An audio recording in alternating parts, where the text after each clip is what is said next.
Hello, what's up guys? And another day, another vlog na naman po tayo for today's video. At ayan, kagigising ko lang, konting pa-cute. And tara, prepare na naman po tayo dahil may pasok po tayo kasi bawal tamarin dahil marami tayong utang.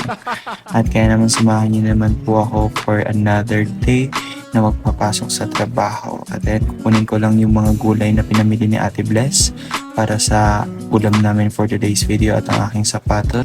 And we're good to go na naman po tayo sa ating work kasi bawal tamarin dahil marami tayong utang. Let's go. At ayan, may nakita na tayong jeep agad-agad kaya nakasakay na tayo agad at kaya naman pinara ko. And nandito na tayo sa jeep, nakasakay na tayo. And ayan nga guys, mga oras ito naglalakad na tayo papunta sa ating workplace. And ayan, dahil walang elevator, maglalakad ang person today para naman mabawas-bawasan ang ating mga fat sa ating katawan.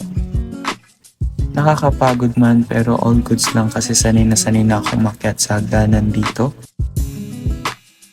And sa mga oras na nga na to ay mag-i-apron na tayo dahil marami tayong gawain for today's video. Kaya kung mapapansin nyo na rin guys, hindi ako nag-video sa loob ng resto kasi hindi pwede mag-video dahil na't walang permiso ng may-ari ng restaurant. And around 3:30 PM again, kakain na naman po tayo at habang kumakain tayo ay nanonood ako ng sarili kong vlog kasi tinitingnan ko kung ano pa yung mga kailangan kong i-improve. At sa mga oras na ngayon ay pa-out na tayo from 12:30 to 9:30. Oops! Syempre, naka-blur po yun dahil bawal makita yun. Aking tabs. And ayan, bye-bye ulit, Thai Garden. See you again tomorrow! At sa mga oras na yan guys ay hindi ko na kailangan maglakad kasi sinabay na ako ng aking katrabaho pa uwi sa amin. And ayan nga guys, nakarating na tayo sa ating bahay at maraming salamat po sa pagsabay sa akin. Ingat po kayo. And pagka-uwi ko nga po guys ay inutusan po tayo ni Ate Bless para bumili ng siomai na uulamin ulit namin kasi talaga guys, ang sarap ng siomai nila dito. Yung price niya affordable at the same time yung sausawan na chili oil guys, ang sarap-sarap. Ayan nga, pasensya na kayo guys kasi yung videographer ko medyo magulo dahil magulo din kasi yung tricycle dito.